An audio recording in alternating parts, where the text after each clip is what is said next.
आज इस वीडियो में हम डिस्कशन करेंगे what is the structures of CrO5। CrO5 का स्ट्रक्चर्स कैसा फॉर्म करते हैं। तो जब हम CrO5 का स्ट्रक्चर बनाते हैं तो हमारे पास इसका जो स्ट्रक्चर होता है वो बटरफ्लाई स्ट्रक्चर जैसा फॉर्म करता है। तो ये बटरफ्लाई जैसा स्ट्रक्चर फॉर्म करेगा कौन, CrO5।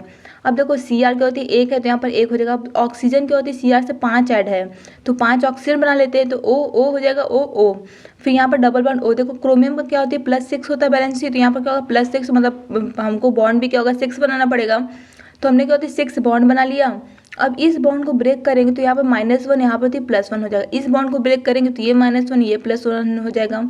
अब इस वाले बॉन्ड को ब्रेक करेंगे तो ये -1 और ये +1 हो जाएगा। इस वाले बॉन्ड को ब्रेक करेंगे तो ये -1 और ये +1 हो जाएगा।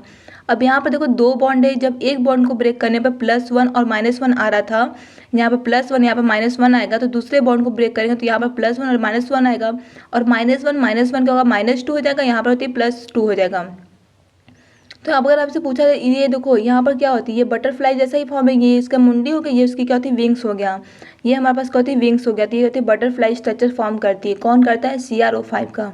अगर आपसे पूछा जाए ऑक्सीडेशन नंबर ऑफ क्रोमियम की, तो रहेगी ऑक्सीडेशन नंबर ऑफ जो क्रोमियम होती है सबसे पहले क्या होती है, यहाँ पर देखो +1 +1 +1 +1 +2 कितना है +6 से ऑक्सीडेशन नंबर ऑफ कहते हैं क्रोमियम का +6, ठीक है। दूसरा अगर आपसे पूछे ऑक्सीडेशन नंबर ऑफ O, तो देखो एक पर तो -1 है और दूसरे पर होती है -2 है, तो -1 होगा और -2 हो जाएगा।